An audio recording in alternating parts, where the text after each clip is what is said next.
homem se casava com várias mulheres, e várias mulheres se casavam com um homem, e Deus havia proibido esse tipo de coisa quando disse: deixará o varão pai e mãe, e unir-se-á uma mulher, e os dois serão uma só carne, como um símbolo de igreja. Deus não queria a poligamia. Os homens começaram a fazer todo tipo de mal. A homossexualidade nasceu no coração dos homens. Diz alguns textos que os homens chegaram a deitar com animais, e é por isso que lá para frente Deus está dizendo: quando um homem ou uma mulher se deitar com o animal, será apedrejado, morrerá, ou o homem também morrerá, porque Deus estava vendo uma terra profanada.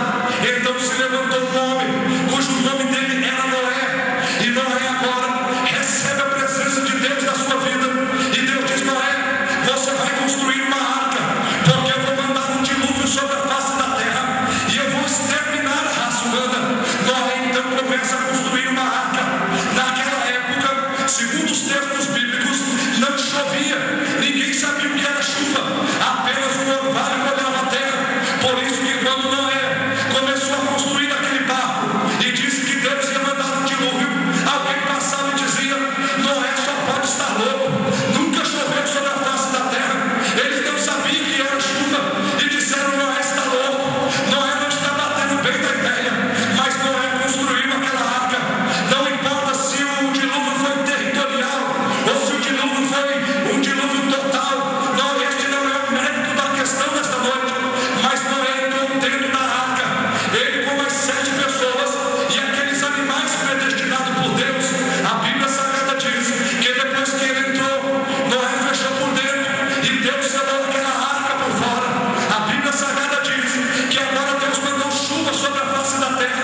Aqueles que queriam entrar na arca não podiam entrar, porque Deus havia dado um tempo de arrependimento. A arca estava fechada, o dilúvio veio sobre a face da terra, os homens morreram afogados, o mundo ficou em trevas, em podridão, 40 dias e 40 noites de chuva.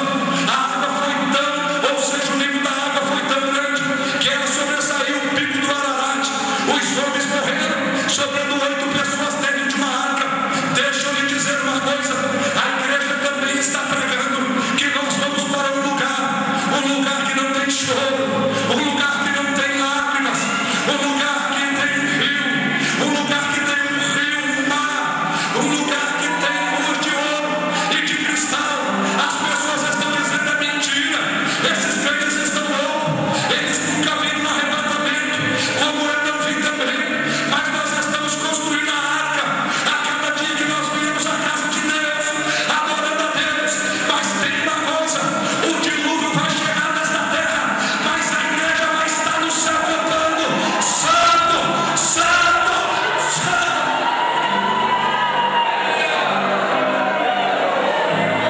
Quantas pessoas dizem: vocês estão loucos? Isso nunca vai acontecer. Vai acontecer. A igreja vai morar no céu com Jesus. A arca vai ser fechada. E eu quero dizer a algumas pessoas aqui: não basta ser amigo de quem está dentro da arca para ir morar no céu. Não basta ter amizade, parentes que estão dentro da arca. Se você não entrar dentro da arca, não adianta ter amigo que está no Evangelho, irmãos que estão no Evangelho. Você não vai para o céu. Por isso, se ajude com esta multidão que está aqui nesta noite. Entra dentro da arca, porque a arquinha vai subir para a glória. Quem vai levantar a mão?